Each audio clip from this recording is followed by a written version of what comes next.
சர்வாதிகாரத்தை தோற்கடிப்பதற்கு சகலரும் இணைந்து செயற்படுவோம் என்றும் எதிர்க்கட்சியின் பிரதிகள் கூட்டாக அறிவிப்பு ஜனநாயகம் அரசியலமைப்பை பாதுகாக்க ஒன்றிணைய வேண்டும் என்றும் அழைப்பு என்பதாக இன்றைய தினம் பத்திரிகைகள் இதற்கு செய்தியிட்டிருக்கின்றன. அரசியல் பழிவாங்கல் மூலம் ஜனநாயகத்தை புதைக்க சவப்பட்டி தயார் என்பதாக தினக்குரல் பத்திரிகை இதற்கு தலைப்பிட்டிருக்கிறது. தமிழன் பத்திரிகையை பொறுத்தவரையில் ரணிலுக்கு எதிர்க்கட்சிகள் கூட்டு ஆதரவு அரசியலமைப்பு சர்வாதிகாரத்தை தோற்கடிப்போம் என சூளுரை என்பதாக மற்றும் ஒரு செய்தி இவ்வாறு வெளியாகி இருக்கிறது. முன்னாள் ஜனாதிபதி ரணில் விக்ரமசிங்கே கைது செய்யப்பட்டமைக்கு எதிர்ப்பு தெரிவித்து சகல எதிர்க்கட்சிகளும் அரசியலமைப்பு சர்வாதிகாரத்தை தோற்கடிப்போம் என்ற துணைப்பொருளில் இணைந்து செயற்பட போவதாக இவ்வாறு அறிவித்திருக்கின்றன. சட்டத்தின் முன் அனைவரும் சமம் என்று குறிப்பிட்டுக் கொண்டு அரசாங்கம் அரசியல் பழிவாங்கலை மாத்திரம் முன்னிலைப்படுத்தி செயற்படுகிறது என்றும் இன்று ரணிலுக்கு நேர்ந்த கதி நாளை பிரிதொருவருக்கு ஏற்படலாம். ஆகவே ஜனநாயகத்தையும் அரசியலமைப்பை பாதுகாக்கவும் ஒன்றிணைந்து செயற்பட வேண்டும் என்பதாக அவர்கள் இவ்வாறு கருத்துக்களை வெளிப்படுத்தி இருக்கிறார்கள்.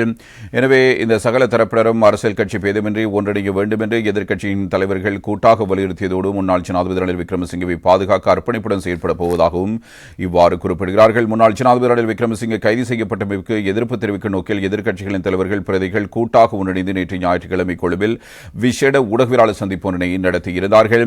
முன்னாள் ஜனாதிபதி மைத்ரிபால சிறிசேன, முன்னாள் சபாநாயகர் மஹிந்த யாப் அபேவர்தன, தமிழ் முற்போக்கு கூட்டணியின் தலைவர் மனோ கர்ஜன், ஸ்ரீலங்கா முஸ்லிம் தலைவர் ரவுஃப் ஹக்கீம், தொழிலாளர் தேசிய சங்கத்தின் தலைவர் பரணி திகாம்பரம், ஐக்கிய குடியரசு முன்னணியின் தலைவர் பாட்டலி சம்பிக்க, ஐக்கிய தேசிய கட்சியின் ஐக்கிய தேசிய கட்சியின் பொதுச்செயலாளர் தலதா அத்துக்குர்ல, ஸ்ரீலங்கா பொதுஜன பிரமுனவின் பொதுச்செயலாளர் சாகர காரியவசம், பாராளுமன்ற உறுப்பினர்களான காவிந்தி ஜெயவர்தன, தயசிரி ஜெயசேகர, ரவி கருணாயக்க, நாமல் ராஜபக்ஷ ஆகியோரும் முன்னாள் அமைச்சர்களான சுசில் பிரேமஜயந்த, ஜி எல் பீரிஸ், துமிந்த திசாநாயக்க, நிமல் ஸ்ரீபால சில்வா, டிரான் நலஸ், மஹிந்தா மரவீர, பவித்ரா வன்னியாரச், அகிலவிராஜ் காரியவசம் உள்ளிட்ட பலர் இவ்வாறு பங்கேற்றிருக்கிறார்கள். இந்த ஊடகவியலாளர் சந்திப்பில் முன்னாள் ஜனாதிபதிகளான சந்திரிகா பண்டார குமாரதுங்க, மஹிந்த ராஜபக்ஷ ஆகியோர் கலந்து கொள்வதாக அறிவித்திருந்த போதும் அவ்விருவரும் கலந்து கொள்ளவில்லை. முன்னாள் ஜனாதிபதி ரணில் விக்ரமசிங்கே கைது செய்யப்பட்டமை தொடர்பில் முன்னாள் ஜனாதிபதி சந்திரிகா பண்டாரநாயக் குமாரதுங்க வெளியிட்ட அறிக்கையை ஐக்கிய தேசிய கட்சியின் பொதுச்செயலாளர் தலதா அத்துக்கூர்ல ஊடக சந்திப்பின் போது வெளிப்படுத்தியிருக்கிறார். ஊடக சந்திப்பை ஆரம்பித்து உரையாற்றிய முன்னாள் ஜனாதிபதி மைத்ரிபால சிறிசேன, முன்னாள் ஜனாதிபதி ரணில் விக்ரமசிங்கே கைது செய்யப்பட்டமை தொடர்பில் நான் கவலையை தெரிவித்துக் கொள்கிறேன். எமது நாடு தற்போது செல்லும் பயணத்தை பார்க்கும்போது நாட்டில் ஜனநாயகம் தொடர்பிலான பிரச்சனைகள் ஏற்பட்டுள்ளன. ஜனநாயகம் என்பது இந்த நாட்டின் இரத்தத்துடன் கலந்த விடயமாக உள்ளது. 1948 நாடு சுதந்திரமடைந்த நாளிலிருந்து ஜனநாயகம் கட்டகட்டமாக பலமடைந்தது. இப்போது இந்த ஜனநாயக சமூகத்தில் இந்த அடையாளங்கள் மெதுவாக அழிவடைந்து போவதை பார்க்கக்கூடியதாக இருந்தது. ஜனநாயகத்தை புதைப்பதற்கான பிணப்பட்டியின் பலகைகள் தயார்படுத்தப்படுவது போன்றே தெரிகிறது. ஜனநாயகத்துக்கு பிரச்சனை ஏற்படுகிறது என்று தெரிகிறது என்றால் கட்சி பேதங்களை மறந்து நாட்டை மீட்டெடுப்பதற்காக ஒன்றிணைய வேண்டும் என்று அனைவரிடமும் கேட்டுக்கொள்கிறோம். அத்துடன் ரணில் விக்ரமசிங்கவின் விடுதலை தொடர்பில் நாங்கள் முன்னெடுக்கக்கூடிய நடவடிக்கைகளை முன்னெடுப்போம் என்பதாக அவர் கூறுகிறார்.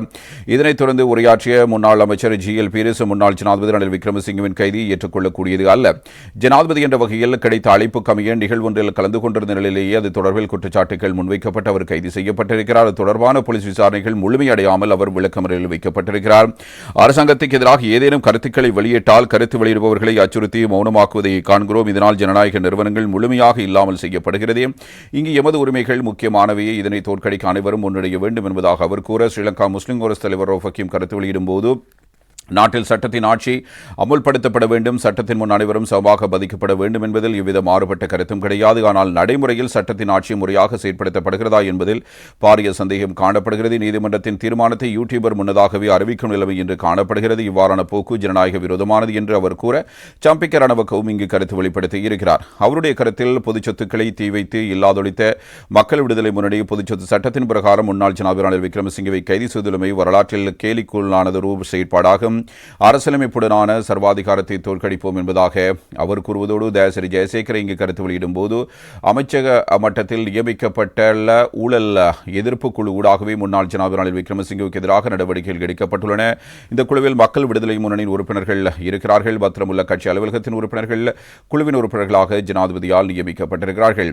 பத்திரமுள்ள கட்சி அலுவலகத்தில் இந்த கண்காணிப்பை பிஆர் என்பவர்தான் வழிநடத்தி இருக்கிறார். ஆகவே அது அரசியல் பழிவாங்கலின் முழு வடிவத்தையும் வெளிப்படுத்தும் என்பதாக அவர் தன்னுடைய கருத்தினை இவ்வாறு முன்வைத்திருக்கிறார். இதே நேரத்தில் தொல் முற்போக்கூட்டின் தலைவர் மனோ கணேசன் இங்கு கருத்து வெளியிடும்போது முன்னாள் ஜனாதிபதி ரணில் விக்ரமசிங்கே மீது பட்டலந்த விகாரம், பிணைமுறை மோசடி உள்ளிட்ட குற்றச்சாட்டுகளை முன்வைத்து அக்குற்றச்சாட்டுகள் தொடர்பில் நடவடிக்கை எடுப்பதாக குறிப்பிட்டுக் கொண்டுதான் தேசிய மக்கள் சக்தி அரசாங்கம் ஆட்சிக்கு வந்தது.